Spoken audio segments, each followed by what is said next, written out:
안녕하십니까. 한반도 안보전략연구원 부원장 박성환입니다. 오늘은 우크라이나 전쟁에 대해서 말씀드리겠습니다. 말씀드리기 전에 지금 그제 이스라엘 탱크가 가자 지구에 들어갔습니다. 전면전은 아니지만 올해 전쟁할 각오로 지금 드디어 지상전이 개시가 됐습니다. 지금 전 세계가 두 개의 전쟁을 치르고 있습니다. 우크라이나 전쟁, 28 전쟁. 그런데 28 전쟁은 앞으로 이제 어떻게 경과하는지 이걸 두고 보고 제가 여러분들한테 말씀을 드리는 거고, 우크라이나 전쟁이 지금 계속 지속되고 있습니다. 거의 2년 동안 지속되고 있죠. 이 전쟁이 의미하는 게 굉장히 큽니다. 이 전쟁과 일본과의 관계, 그리고 이 전쟁과 한일과의 관계, 그리고 앞으로 우크라이나 재건 관련해서는 우리 한국이 어떻게 해야 되는가, 거기에서 일본과의 관계, 이 부분에 대해서 중점적으로 말씀을 드리겠습니다. 그래서 오늘은 그 첫날로 우크라이나 전쟁이 일본에 어떤 영향을 미쳤는가. 작년 우크라이나 전쟁이 시작됐는데 일본이 상당히 변했습니다. 많이 변했습니다. 특히 일본 외교가 많이 변했습니다. 그래서 그 부분에 대해서 조금 말씀을 드리겠습니다.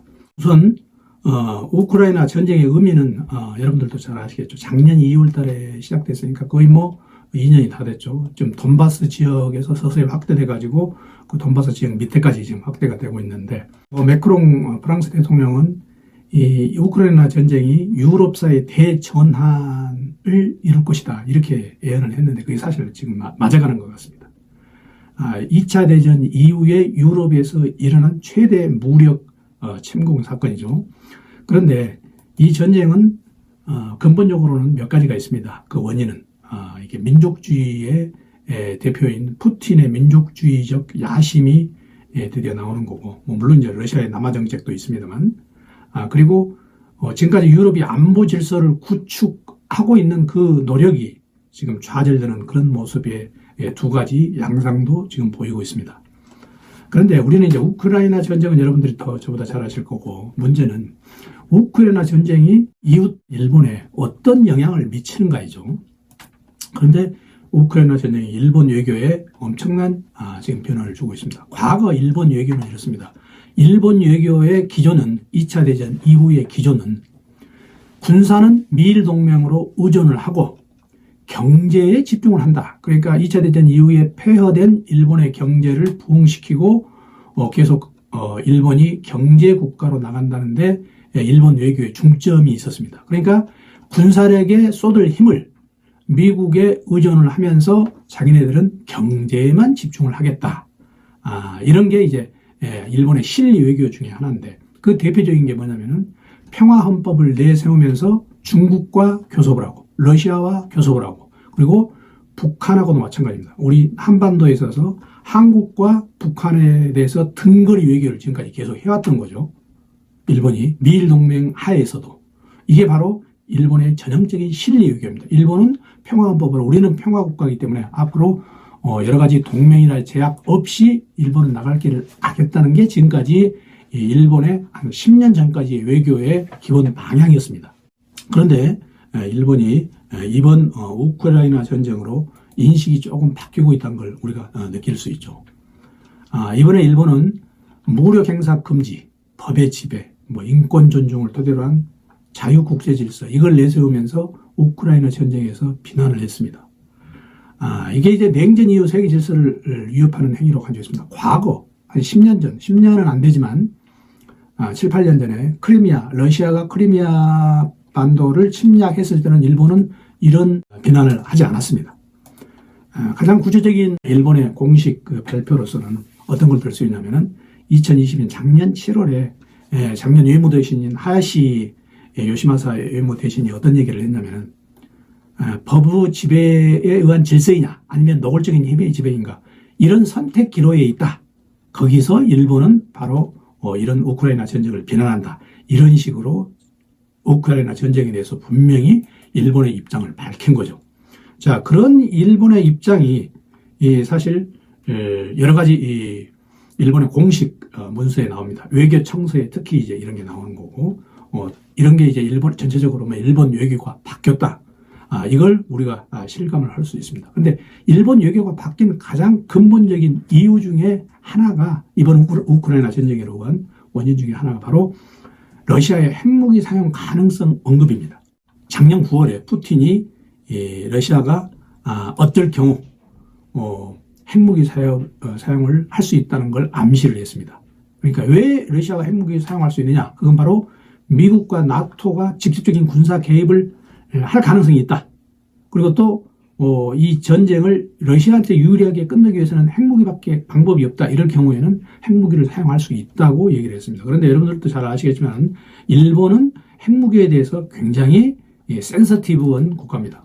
당연히 핵무기에 2번 피해를 받은 국가로서 그렇게 돼 있죠. 그래서 기시다 총리가 작년에 나토 회담에서 핵무기 관련해서 거론을 했습니다.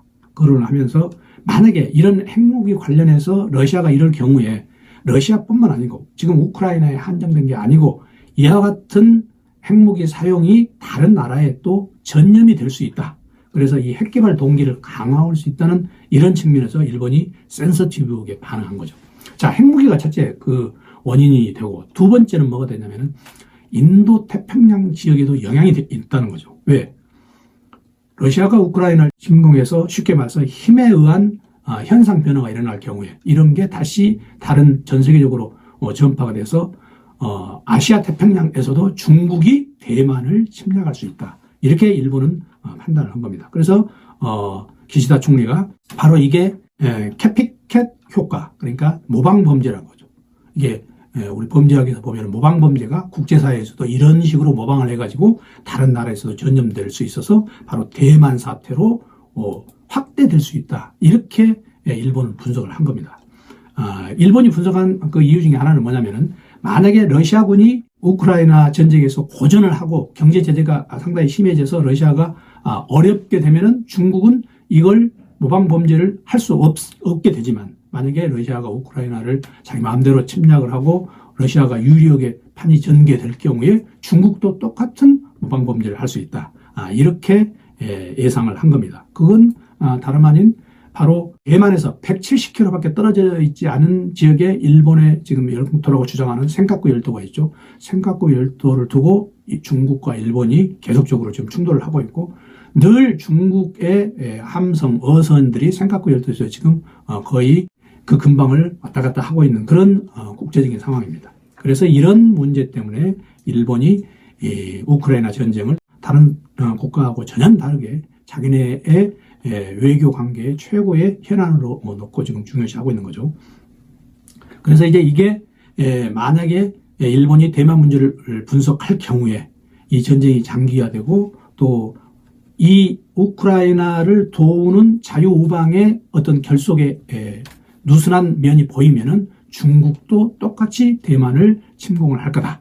그리고 이게 이 핵무기, 이 러시아의 핵무기가 다시 모방범죄를 일으키는 그런 동기를 부여해서 중국이 지금 핵탄두를 약 한 400, 500개 보유를 하고 있지만 이게 2035년에는 1,500개까지 중국이 그걸 늘릴 가능성이 있다. 그래서 중국은 이런 위험이 있어서 일본이 늘 중국과의 동북아시아에서 경쟁을 하고 있는 이런 관계에서 일본은 우크라이나 전쟁이 바로 대중국 메시지라는 겁니다. 그래서 이런 우크라이나 전쟁의 의미가 일본에 있어서는 굉장히 크다. 그래서 일본이 상당히 우크라이나 전쟁에 대해서 전율을 하고 있는 이유가 바로 여기에 있다고 판단을 할 수가 있습니다.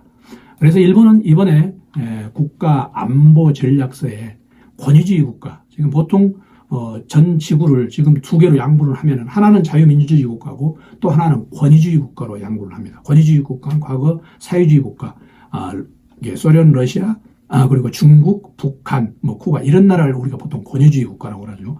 이런 권위주의 국가의 공격성을 우크라이나 전쟁에서 유감없이 우리는 봤다. 그래서 앞으로 일본이 이런 강력한 군사력 국가, 권위주의 국가의 침략 의지가 일본의 중요한 앞으로의 적대적 목표가 될 거다.